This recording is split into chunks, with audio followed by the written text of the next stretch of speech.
Hello and welcome to Electric Sheep Season 2, Episode 2. My name is Carl Sykes and with me this week is Elizabeth Jones. Hello. Just the two of us today, so hopefully you'll find enough to listen to from just the two of us waffling on, but I'm sure it'll be an interesting session.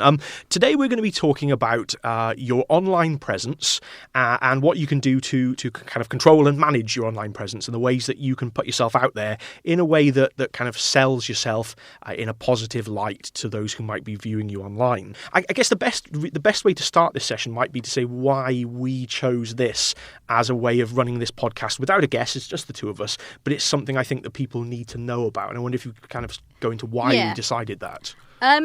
This is a subject that comes up a lot because people tend to be on Facebook anyway, and then I come and talk to them about Facebook privacy and then about promoting themselves through blogs or videos or whatever. And they say, no, I don't want to do that. I'm happy how I am. I don't want an online presence. And I'd say to them, well, Google yourself. And they Google themselves, and inevitably, like 9 times out of 10, they come up. And they didn't know that they came up on Google. So even if you don't want an online presence, you need to be aware of it. It's something that you need to do. Yeah, absolutely. And we kind of had this conversation vaguely earlier on, and we were talking about Facebook as a good example. And I think people feel that if they are on Facebook, but they set a privacy setting to lock down their account, then therefore they just have no online presence. You know, that's kind of the feeling some people have. But actually, that's not the case, because people can't necessarily see a post that you post up or a photograph, they can still find you by typing in your name into Google, as you say, and suddenly you realise how open and exposed you are in the world. And it's not just Facebook, obviously that counts for anything that you set up online, whether that's a blog or a Twitter account or whatever else it might be. Yeah, and there's listings for phone books and electoral rolls and things like that you're never going to get away from. So perhaps we can start with a little bit about how to check your online presence, and then we'll talk about how you can promote or de-promote, I suppose, yourself. De-promote. And what we do as professionals and in our personal sort of hobby lives, because I know we both have quite large online presences in certain ways. Yeah, absolutely. No, I think that's a really good idea. So, as you say, I guess the first thing is to talk about, as you say, how you'd find your presence online and what that would relate to specifically. I guess you've Google searched yourself. Yes. At some point even if you've got a really common name, which I have, I'm Elizabeth Jones. So in Wales, there's quite a lot of us. But if you start, you might think that having a common name, you'll be hidden. And to an extent, that's true if you just Google your name. But if you start adding roughly the town where you live or you work, if you add the specific institution or email address is the other key one as well, of course. Yeah, don't just think because you've got a common name you're going to be hidden. Try Googling your email address, try Googling the place you work, attach it to your name and see if you come up and see what comes up, because that's the important thing. Even if you want to be relatively hidden, maybe you want a small professional profile just so people can find you at the university or at wherever you work. But, maybe there's some really odd stuff coming up. Maybe you had your photograph taken for your school magazine 10 years ago, and that picture has just become, as they've gone online, it's just become one of the stories on their blog. Yeah, absolutely. And I guess the other thing to think about as well is, which links very nicely into what you've just said, that isn't necessarily just about the stuff that you put about yourself online. Yes. Your friends tag you into photographs. They might mention you in a photo they've taken and put on their blog or something they've written about on a blog about you. And of course, that all ties in as well. So it all adds up to you having things about you all over the internet. So it's something you need to look into. If when you find yourself you are not happy with that sort of like damage that's being done or the way that different things are coming up, so maybe your Facebook or your MySpace from like 5 years ago appears, or things that you don't want, but there are things that you do want. You need to figure out ways to promote the things that you do want and demote the things that you don't. So it might be a case of finding what's out there and then asking for people to remove you from websites. You are allowed to contact websites and ask for your photograph to be removed, your name to be removed. Perhaps your Facebook settings might need changing. Yeah. This is quite a good one to go into, is Facebook privacy. It's something that could have its own show on its own. Absolutely. It's a serious sort of issue. Because with Facebook settings, you can set your own profile to be friends only. But one thing that a lot of people don't realise is when they tag somebody in a post or in a photo, So say I tag Carl in a photo and say, we're busy doing a podcast at work.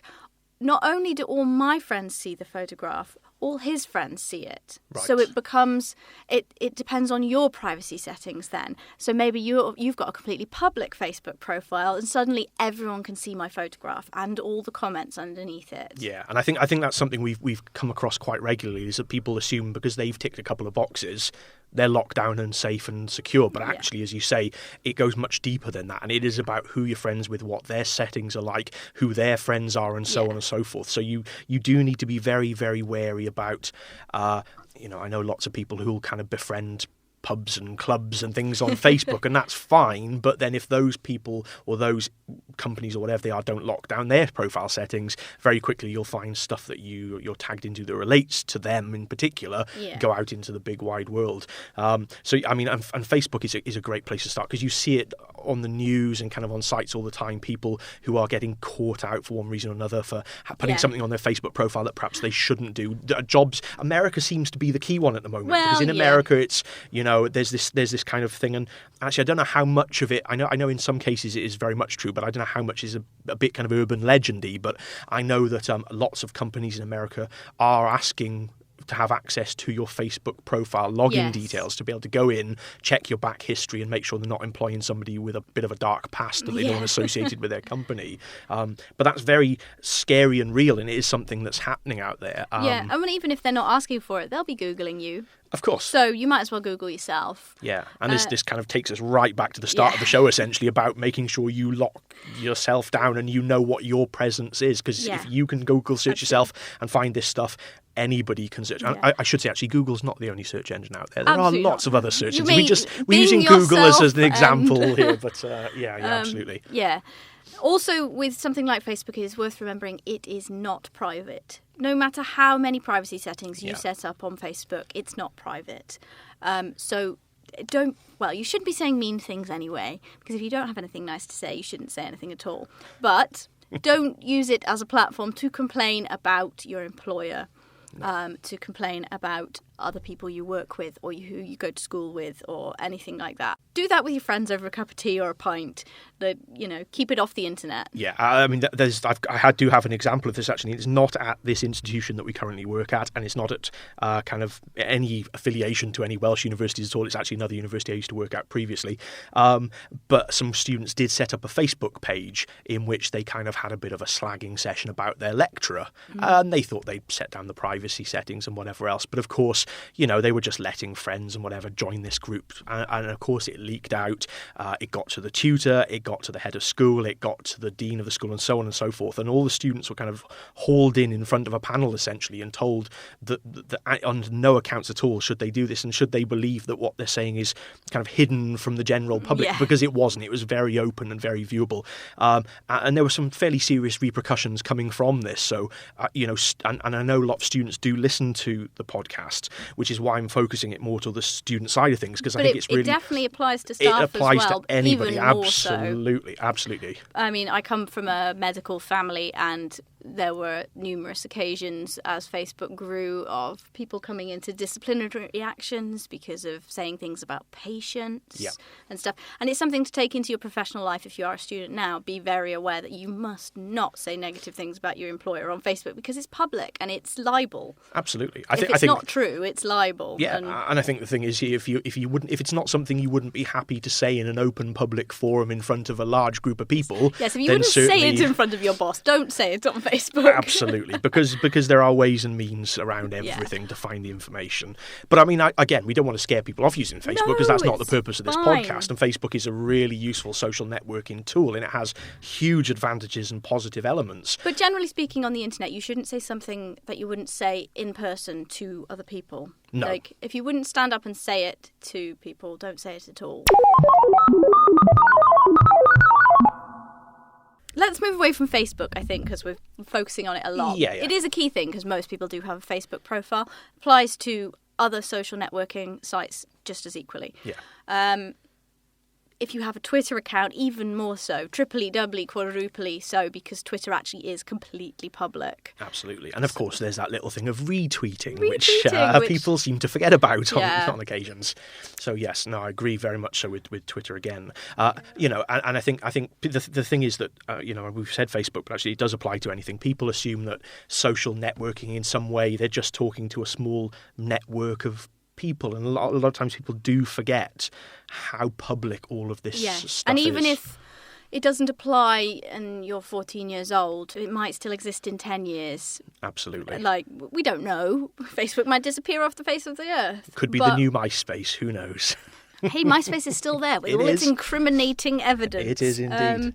There's examples of, like, teen people who've gotten into work and then discovered that all their past stuff has come to haunt them. One thing I have to say is I'm very glad that, like, YouTube didn't exist when I was a kid. Oh. So very glad. Oh, I know. At least now when we're recording our podcasts or our YouTube videos, there's a sort of sense of maturity to them that we'd be happy for people to see into the future. Whereas I'm sure we'll still cringe terribly. Absolutely. Well, actually, this might be revelation to listeners, but Elizabeth doesn't actually listen to any of these podcasts back for fear of hearing her own voice. And but no, absolutely. You're quite right. I think you do need to bear in mind that something like Facebook, they may have. I think there was a report a couple of days ago, actually, that over the last 12 months, 10 million Facebook users had removed their profiles from Facebook. So although perhaps the numbers may be sort of dwindling slightly, it doesn't mean that Facebook's ever going to go away. Like, even if Facebook goes away or Twitter goes away, somebody's taken a picture of that embarrassing tweet. Absolutely. It happened quite famously to some people, and someone's always got a screenshot. Yes. Yeah, and that's always really important to remember. Yeah, just because it's not online doesn't mean it's not on someone's hard drive or whatever else it might be. So, but actually, I mean, this kind of conversation in general is kind of takes me back a little bit. I recently done a course, a postgraduate certificate here at the university, and one of the elements that we looked at on it was your online footprint, they called it, and trying to kind of think about what your online footprint was like and how wide it was spread and how you could kind of take all of those elements of your online footprint and pull them together to make them neater and tidier. Yes. And that was really interesting, and it made me... I'm online all the time, essentially, in one guise or another. But it made me actually think about what was out there and how I could get this stuff pulled together into some easy-to-manage area. Yes, if we're focusing, sort of move the focus from negative, like if you want stuff removed, check your Facebook and your Twitter and all that, privacy settings. Make sure there's nothing on there that you wouldn't want there, and contact people who are using your picture or your name if you don't want it there. But if you want to promote things positively, you need to be in control of what's out there. You need to remember the places that you are and allow people to link from one thing to another and show yourself in a sort of, I want to say cogent way, like say cogent way. Cogent. I don't think that's the right word. No, I think we get what you're saying. Yeah. And I mean, this is linking back to a little conversation we had before we came into the studio, which was myself and Elizabeth were just kind of talking about the things that we input to on a daily basis online. So we were talking about our Facebook profiles and our Twitter accounts, but also we have a number of blogs between us, YouTube channels, kind of Tumblr accounts, and whatever else it might be. And we were wondering how we kind of tie these things together and make them easier to manage. Yeah. And I know that, for example, with you, Elizabeth, you have a couple of Twitter accounts, one that's like a personal account and one that you use that relates to the YouTube channel that you've created for your book reviews and kind of all things books and pieces, I think is the name, to give you a little bit of my little plug. But so it is important to think about kind of how you pull these things together and make them work for you, essentially, because that's what social networking is about at the end of the day, is making it work for you. Yeah, absolutely. I mean, we'll use ourselves as examples because we don't really have any other examples. No. But so for example, I have a work blog, a work Twitter, and like other professional profile sites. So I have one on Academia Edu and LinkedIn, and we also have the blog for this podcast. We have a specific work blog for all of us, for the department. It gets a lot. Yeah. And that's not even moving into your kind of your private interests. Yeah, That's then I have a just the whole personal work-related. interest.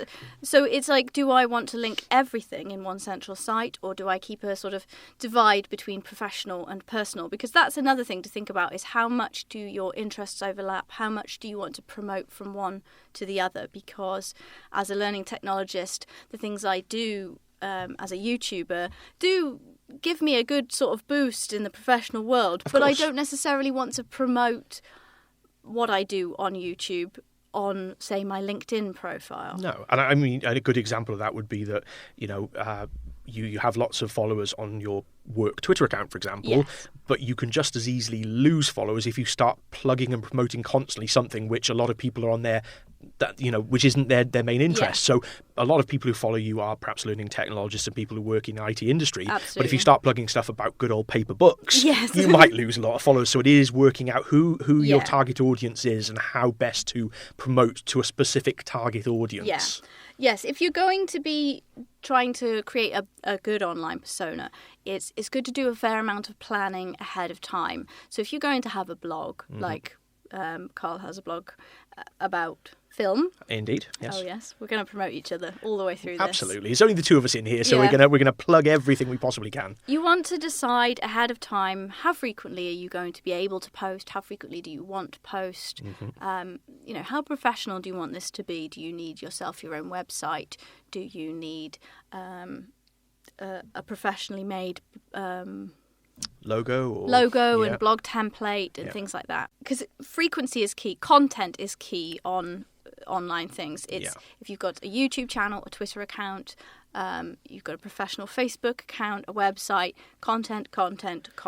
Absolutely. But you're right with saying frequency as well, because it's all well and good you putting out the most fantastic bit of content in the world, but if you only put it out once every 9 months, Yes. then No one's probably gonna follow you. Absolutely. Whereas if you can kind of sit down, like for example with the blog that I do, I try and do a kind of a single but quite sort of detailed blog post on a weekend, and then I'll do a midweek post as well to kind of whet the appetite, as it were, for the weekend one coming up. And then I'll do little sort of bits and pieces of information here and there, but I do 2 regular and fairly frequent postings throughout the course of the week, and I think that kind of gets my information out there. The key is to set an expected schedule. Yes. So don't post 10 things in one day and then nothing for 10 days. Spread them out. Yeah. If you can't get all that content, you can't be in front of the computer every day for 10 days. There are tools that you can use to help you schedule these things. So most blog platforms like Blogger and Tumblr and WordPress all have schedulers. So you can create the posts ahead of time and then set when you're going to release them. And then you appear to be there every day or once a week. Yeah. But you don't actually have to be doing it at the right time. Absolutely. I mean, IFT is something I know we've talked about previously. Yeah, IFT is the most amazing tool. Absolutely. And I think we've talked about it maybe once or twice in previous podcasts, but if you haven't kind of heard it before, essentially IFT stands for if this, then that. And actually, what I will do is I'll let Elizabeth explain what it is, only because she introduced me to it in the first place. So I think you did indeed. So I think perhaps you might have a better way of putting across actually what it does. But it's a tool that lets you set rules. Well, it's if this, then that. So if something happens and that's a trigger event, then do something else. So if I post a blog post, then post a tweet about it. Yeah. And what you do is you link all your accounts that you want to move together into your IFT account, and you set up what's called recipes on there. And they're very simple to set up. It has a list of all the things that you can use, so all the profiles that you can attach to it, so like Blogger, Twitter, Tumblr, all kinds of things. There's weather, and there's funny things you can do with it as well. So you can do things like, I found it in the Olympics, and it was like, if the UK wins a gold medal, right, tweet me, or send out a text that says this to everybody. My favourite example, I have to say, which I use quite regularly, is if Netflix release a new movie, email me to tell me what the movie is and how I can link to it on my Netflix account, which is quite a nice way of finding out new stuff that's out there. But it's kind of using a particular website to get that information for you. I know as a kind of as a sort of a story that ties in if nicely. Our boss Paul, who's normally here with us recording, isn't here today, unfortunately. But before he found IFT, I think essentially he had his blog, and he had a number of Twitter accounts and other sort of presences online. And what he'd do is he'd update his blog, but then he'd have to almost physically go to every other area that he had available and physically write a post and send it out. Whereas now he's set up his recipes, which link from his original blog posting, and they just fire out in all directions and update all the other areas that people might be linking to. Just about everything he does is automated. He writes one thing and it goes out to about 20 places, and then it pulls back in and conglomerates into another different post. And I think he saved hours and hours in his working week. Not his working week, obviously, he wouldn't be doing it in work, but you know what I mean. During the week, he'd save hours and hours of time that he would have spent actually sitting down in front of a computer and setting up all these different postings. Even if you don't do as much as Paul does, and he does use it a lot, because he has the Paul's e-learning website, and it's got Twitter and Tumblr and millions of things.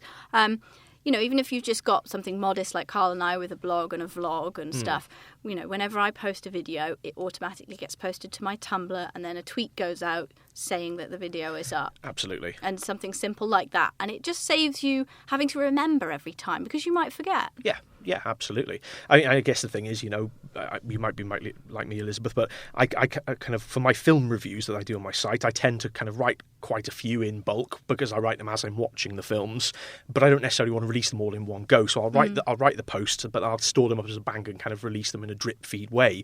But then, as you say, all I really want to do is be able to log in, press a button and release it, and go again. I don't want to have to press a button and release it, then go to my Facebook account and put a posting up on the wall saying I've now released this post, and then go to my Twitter account and do a tweet. So it just saves me a lot of time and a lot of hassle, really, which I could spend doing other things, like down the pub, for example. It's a time saver, and it allows you to reach your target audience in the quickest and simplest way. We've been talking about getting all your things onto these multiple platforms automatically. It might be worth mentioning why you'd want to be on so many platforms. Yeah. So, obviously we do stuff that involves being on the internet a lot, but for somebody who doesn't, why would they want to show themselves on Twitter, on Tumblr, on Pinterest, on Goodreads, on Facebook? That's a lot of places, and there's more, and people are on hundreds of these things. Yeah. And I think that's something that people struggle with, is why would you want to do that? If you've got a Twitter account, why don't you just have a Twitter account? Or if you've got videos, that's all you need. And it's like, well, yeah, but some people don't like Twitter and they will never use it. No. And some people don't like Facebook, just on principle. They have reasons. Yeah. And so they're not going to go on and look at your Facebook.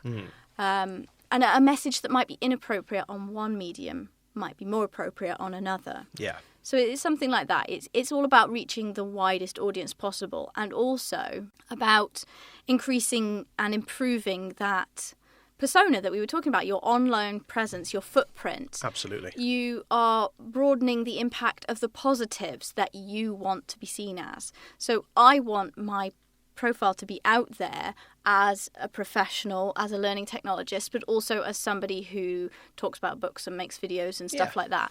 I want those to be out there more than I want, anything else that's out there. So stuff I did 5 years ago as an assistant on some random program or... I'm absolutely with you there. I think, it does come down to, if you've got a passion and an interest in something, there's nothing wrong in kind of expressing that interest and passion out to people that are as passionate about that subject area as you are. So, for example, we will tweet or blog regularly about new software we might have discovered, or perhaps a training session that we've done which has went really well, and the reasons why we think it was a successful session.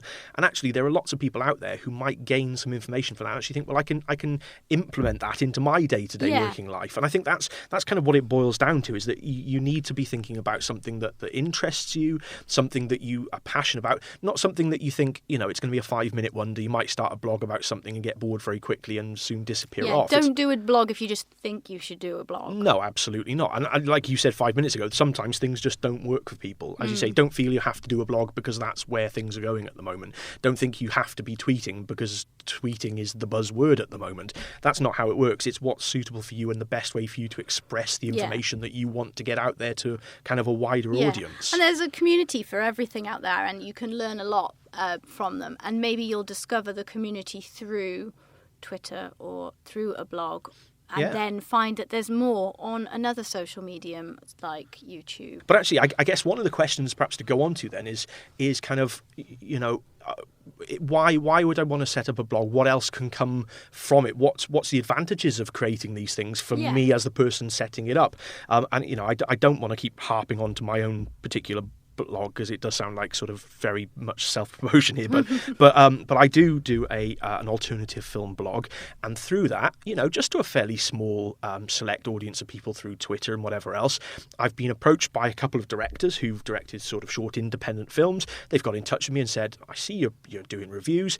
If I send you a screener copy of my DVD or my latest film, would you review it for me? And I mean, for somebody who loves film and is hugely passionate about film, that's actually quite exciting for me. And it's not something it's not the reason I set up the blog, and it's not the reason I created it, but as something that comes from it as an advantage, it's an amazing thing. And that links on very nicely as another example with Paul, who again isn't here at the moment, but as you all know, because we've repeated it a huge amount of times through this through our podcast, Paul does his e-learning website, and very, very recently, in the last couple of weeks, Paul's actually been nominated or actually added to a list which is the 99 top e-learning resources for staff and students working in education, essentially. And I think he came in around about 18 or 19, I think it was 19, out of 99, which is really impressive.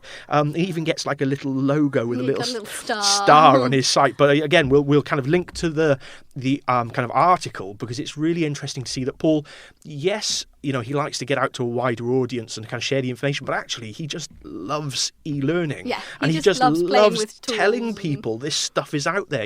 He's not the sort of person who's going to go, I found a brilliant new tool, I'll keep it to myself and not tell anybody. He wants everybody to know about it, and he wants to shout about it. And I think that's a great example of how you can take something you're hugely passionate about, but you're not doing it for personal gain, and actually get some recognition from it. Yeah, and also it's worth looking at it from an institutional point of view. I went through a lot of this stuff when I was doing some training with the library in this university, and we were talking about the library's image if you Googled it. Right. And things like that. And there's obviously that, you get the library catalogue and you get the journals and their website and stuff like that. But you were also getting a lot of results that weren't them. Right, okay. And lots of professional sort of places, they want the whole front page of Google to be all their results. So perhaps, you need to be hitting a lot more places to make sure you've got places that Google can find you. Yes. To make sure you're you. What if there's somebody with the same name as you or with a similar name to your company? Get yourself out there. My husband's in a band, and before they really started promoting themselves online, we're talking like 8 years ago or something. Yeah. There were other sites coming up that weren't relevant to them at all. And now you Google them and it's, coverage. Yeah, absolutely. It's not just a case of do you have an enthusiasm for something. If you're professionally interested in getting your company out there or yourself or your image, you need to be thinking about it in a maybe I want to do this for a reason other than love for a subject, for a hobby or something. Mm-hmm.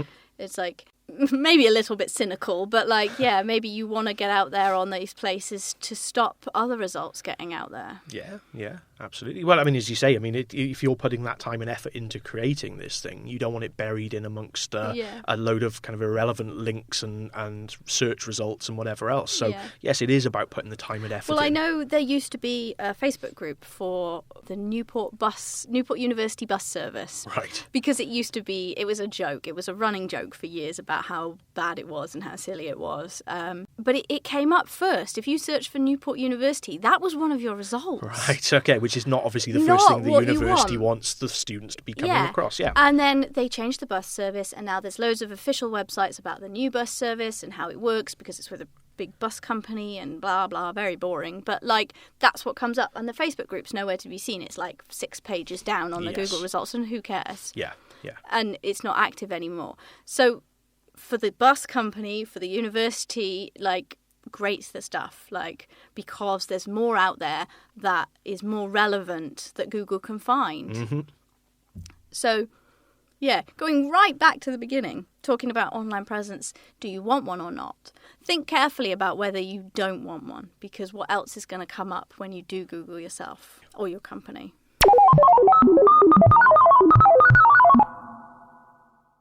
Okay, so we've talked a lot about the kind of the plus and the negative points of all of these aspects, but what would somebody do if they actually wanted to go ahead and set up a blog or a vlog or a Facebook account or whatever else it might be? What's the best way to start in the process to get yourself up and running, to get yourself out there and sort of show who you are? So, I mean, perhaps it's worth starting with something like blogging, first of all, because you've talked about that quite a lot of detail. I mean, are there particular sites, Liz, that you'd recommend, only because you use them, not that they're necessarily better or worse than any others? We'll both put our oar in there. Yeah. Personally, I use Tumblr. Okay. It's a very strange place.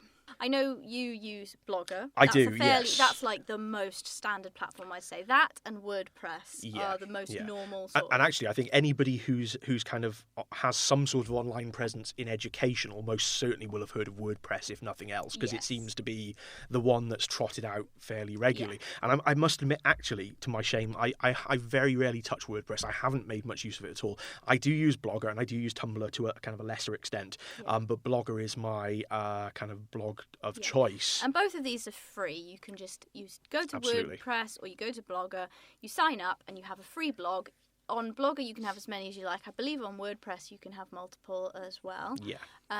It's worth noting that WordPress, there's a difference between WordPress.com and WordPress.org. It's run by the same company, but one is for free blogs and the other is for website templates that are for paid websites. Right. Okay.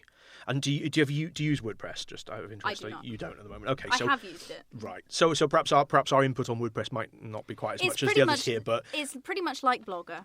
Basically, if you're using the free blog thing, it's nigh on the same. Yeah, I mean, my kind of main experience with WordPress is through Aldine, which is the Association for Learning Development in Higher Education, which is something we've talked about quite regularly. And for those who listen to the podcast with Fran Curl a couple of episodes ago, we talked about WordPress there. And the Aldine use WordPress as their kind of blogging template of choice, and actually works very, very well for them. Mm-hmm. It's allowed them to kind of set up different elements and areas that they can relate to within their blog. So WordPress does work very well for them. But as I say, personally, Blogger is the blog of choice for me. And I like it basically because from my point of view, when I started writing a blog, what I wanted to do is not spend ages putting time and effort into the creation of the blog. I wanted to spend my time and effort actually writing the posts I wanted to get out there. And Blogger was great because there's pre-made templates which you can just grab, chuck in place, and pretty much you're good to go within a few clicks, which was fantastic. And most of the kind of blogs tend to work in the same way, but I found Blogger very much suited my needs. And if you're going to be taking it a little bit further with like advertising and stuff, using Blogger is quite useful because it links in automatically with things like Google Ads, Google Analytics, and things like that. If you are going to be immediately jumping into sort of professional level, you might want to look more at the professional hosted WordPress things, because with that you've got a lot more flexibility as to what you do with the pages and stuff. Yes. Alternatively, if you're going entirely casual, you might want to look at something like Tumblr, which is what I use. Mm-hmm. Tumblr is a strange place. I've said this before. It's like a cross between Twitter and blogging. Right. You can use it for a normal blog. You could just type text and keep it as a hosted blog. But Tumblr is a little bit like Twitter, where you can follow people and you have like a news feed as well within Tumblr. But you can look at the blogs externally just as a blog on their own. Mm-hmm. So it's got its own culture of what is on there. It's very image heavy often. It tends to be for posts that are just quick little things as opposed to a long, well thought out, sort of argued blog post about a subject. Yeah. I tell you what, I've tended to notice over the sort of last couple of years of working with people in blogs is that it very often seems to be the blog of choice for educational institutions. A lot of higher education institutions tend to use Tumblr, and I know that we've got lecturers here who have set up tasks for their students to write a blog, and that seems to be the one that they choose more often than not. It's very quick to set up. Yes. That seems to be the key thing. It's very quick to blog. It's very quick to add a picture in. There's no messing about. You just like whack it in and the pictures just go 1, 2, 3, up there. Yeah. But saying that, Blogger is not hard. It's not at all. It's just a different way of doing it. Tumblr is very like preset because it's so easy to use. Like I say, Blogger's not hard. My mum has a blogger. Right. She has 2, actually. My mum is not like a tech-happy person, I should point out, but she still manages to run 2 blogs at the same time. Fantastic. So, yeah. If she can do it, anyone can. Absolutely. What I want to do, if it's all right, is kind of take a slight sidestep from blogs, because I think at this point, really, if you're interested in kind of going and creating your own blog, we've given you some examples of places you could go to, and actually how easy it is to set up. And I think very much once you've got your blog up and running, it's just about how you then promote it to get a content wider and following. Promotion. Absolutely, and that's how again it ties nicely into things like Twitter and Facebook, where you can use those elements to promote it. But I want to take a sidestep onto something you mentioned earlier, which is vlogging. Now, I know a lot of people will have heard of blogs, and that will be perfectly clear to them. But if you're talking about vlogging, which sounds like some sort of medieval punishment, but it isn't, what exactly do you mean by that? And do you use it, Liz? Because I think I know what the answer is here, but yeah. Well, I don't vlog in the like what you would officially call a vlogging, because it's like blog comes from weblog. It's a hideous word, really. And vlog is just video blogging. Yeah. So it's like you would keep a blog or do like a diary. You would do a video diary. So you would film yourself or your day or things you're doing. And I guess the kind of the main thing that we're going to think of here when everybody thinks of kind of video blogs and whatever else is going to be YouTube. They're going to think, well, okay, so it's using YouTube. And that is the simplest platform. That's what I use. I don't actually do like video diaries of my day. I talk about books, so I do book reviews and what I've been buying and what's interesting and things like that. There's a whole community of book things. There's a whole community for all kinds of things on YouTube, just like there is everywhere else on the internet. There's websites and blogs about anything you can imagine. So you just, if you're interested in that sort of thing, have a look on YouTube, see what's out there.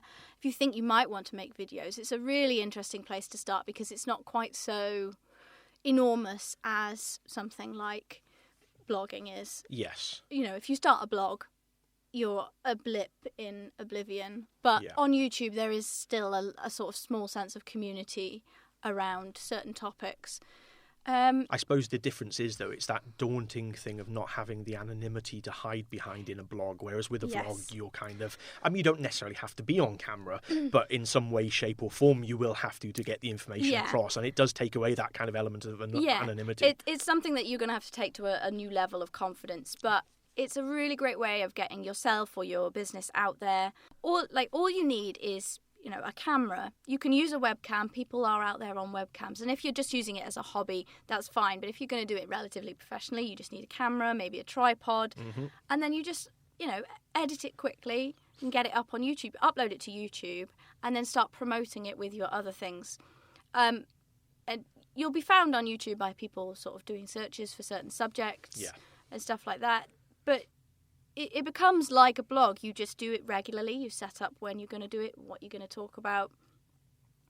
And like your thing about films, I just read a book and then talk about it. Yeah, and I like it. I've been onto your kind of your video blog on YouTube or your video site on YouTube quite regularly, and what I like about it is that you've got your video and you're imparting that information out to people, but then underneath you've got like your comment section, and you've got all these people that I'm assuming you probably don't know. Nope, don't know. But they found you because they've got an interest in books. They're asking you questions, more kind of in depth and delving questions about the book you read, and it allows you to respond to them and give personal responses, but kind of responses that might answer questions that anyone else has that are similar. And it almost creates like a little community after every video, essentially, where people can dip in and ask questions. Absolutely, and it really does turn into that. And you don't have to do it just like we're talking about for hobby things. No.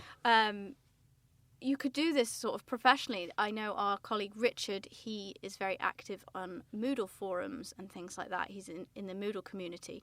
But there are a lot of Moodlers who have made quite a name for themselves in the community by doing video guides to Moodle. Yeah. And there's whole communities of people doing all kinds of things with e-learning and with technology and, reviewing things. There's something that I watch quite regularly called Techzilla. Mm-hmm. Yeah. That's a great, technology, what's happening, news, updates, little peeks at stuff.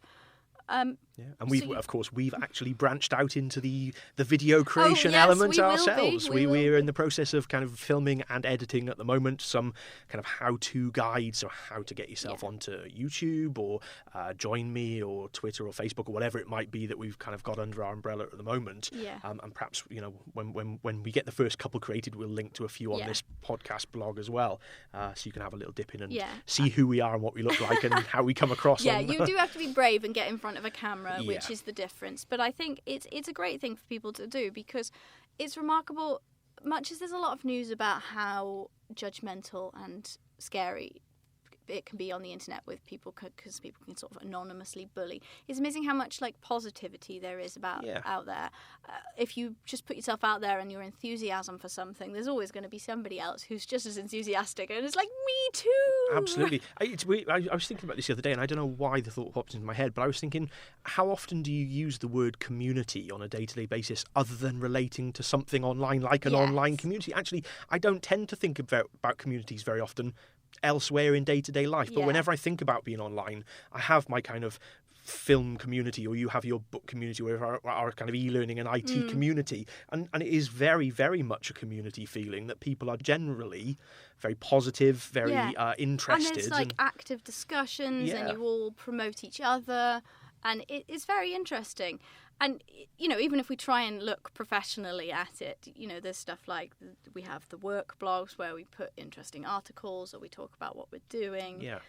And then other e-learners come and they comment and they point out other things that we might not have noticed or new tools.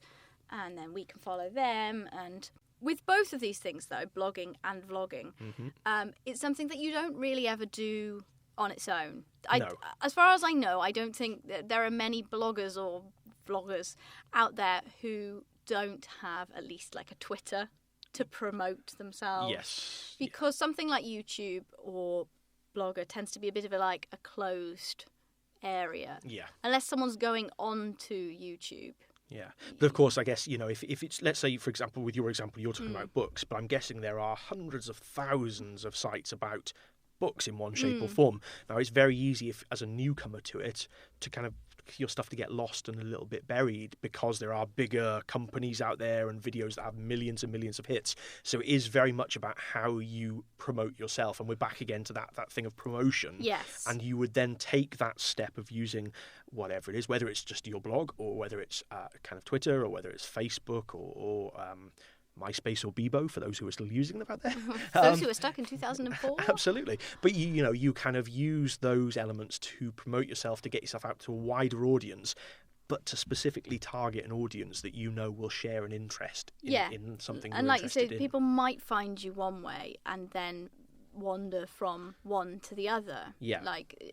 People might be searching for a particular zombie film. I know that you do a lot of them on Twitter. Find your tweet about it, go to your blog, then go and watch the film. Yes. And that's how this sort of thing works. And it's the same thing with a professional sort of company. I know I get a lot of people from certain departments and the people who work with Yehovah and the colleges and stuff, and they're being asked to do tweets about courses that they run, that are coming up, open days, things like that. You can get the message out there. Someone searches for Newport Uni, maybe your tweet comes up about photography, or someone's searching for photography and the tweet comes up about Newport Uni. Absolutely. And it points things in the right ways. I should say University of South Wales. That's okay. We're a university. We're in Newport. You're okay to say Newport Uni. It's absolutely fine for now. I'm sure nobody will hold a grudge against you. But no, you're right. Absolutely, it is about promotion, and it is about, I think, taking the plunge, essentially, I think Yes. is the key thing. Is have a go. You know, if you have something that's an interest to you, or if it's a business idea, something you want to get up and running, have a go at it. You know, that most of the times, or a lot of times, if you're creating a kind of a blog, or let's say a website or something via Google Sites, for example, you can lock them down and make them private until you're ready to kind of get stuff out there. So it's not as if you kind of, you know, you feel like you take a step and everyone in the world sees what you're writing as you're writing it. You can kind of feel your way through first of all. But also with a lot of these social media things, even if you do write them and you're wrong, it's fine to take it back or say, oh, it's not done yet, I'm not finished, Yeah, oh, of sorry, course. this one's a bit junky, like I'll get it done, or like I was in a rush. It's okay to be a bit more casual. Yes. Yeah. Like, maybe not if you're the university. No, Like, well, if no. you're like, the official thing might have to be a bit more. Yes, Like, but that's what whatever. they pay hundreds of thousands of pounds to marketing people and whatever Yeah. else to be able to do that sort But of thing. Yeah. as if you're one lecturer at the university or wherever, you know, maybe you want to get your name out there as a thinker in your field. Yeah. Get a blog, start writing down your thoughts. They don't have to be your, you know, master work. Yeah. Just, you know, once a week, what you've been doing, Yeah. what you've been thinking about, how your classes went, you know, pick a focus or don't, you know, start and maybe your focus will come to you. Yeah, You absolutely. don't necessarily know when you begin how it's going to work out, but get yourself out there. If you want any kind of online presence, you know, it's going to get you known so that when you go somewhere else, you know, maybe you're applying for another job or you're applying for doing a talk somewhere or putting a paper in, if people Google your name, all this stuff comes up and they're like, whoa, Yeah. they have this amazing blog where they talk about stuff, and they're on Twitter commenting on relevant like articles in the news, and they're obviously like good at this. Yeah, yeah. I mean, as an interesting side point to that, I mean, the amount of times, I'm sure you've had the same, Liz. The amount of times that you've kind of been talking to a lecturer and they tell you about a book they've written or a paper they've written. But the place they had it published is quite obscure, so nobody really knows about it. And it's like, well, you've written this fantastic thing. Why are you not telling people about it? And it's like, well, it's out there. It's been published, but people aren't going to necessarily stumble upon that. Yeah. So use these kind of blogs and everything else. Use it to your advantage and actually use it to promote yourself and get yourself out there. Yeah, do small bits that relate to the bigger thing. Yeah. You know, if you're writing the great academic Meisterwork on, like, Isaac Newton, maybe do some smaller videos about Isaac Newton or history or what you think about it or your research.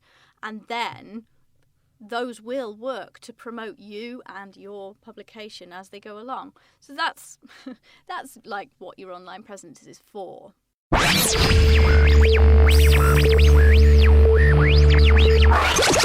I think that's it, really, overall. We've talked about why you wouldn't want something, what you need to do to shut down your online presence if that's what you don't want, and also, you know, how to set one up, why you would want to set one up, some examples and things. So I think we've probably covered it. If you are at USW and you would like some guidance in how to set up a blog or a Facebook privacy session or something like that, then please contact us. I think that's about it. Yeah. Essentially, I guess just to wrap up really and say, you know, thank you very much for listening to the podcast again. I hope it's been useful, and I hope the fact it's just myself and Elizabeth hasn't bored you too much. Hopefully we've come up with some really interesting tips. I think we have, certainly from listening to Elizabeth's side of things. Yeah. I'm sure we've come up with some great information. And we'll list all the tools that we've suggested in the blog bit that is attached. Absolutely, yes. So if there's anything you want to try out, the links will be there. But if you need support, as Elizabeth said, get in touch with us. So I guess the only thing to do is to kind of wrap up and say thank you very much for listening. Elizabeth, thank you yet again for coming in and podcasting with me. And thank you to you, because, you know, you organise it all. Without either of us, it would just be one person talking, and that would be horrendous. Or just a room. Absolutely. So thank you very much for listening, and we'll catch you on the next episode. Thank you.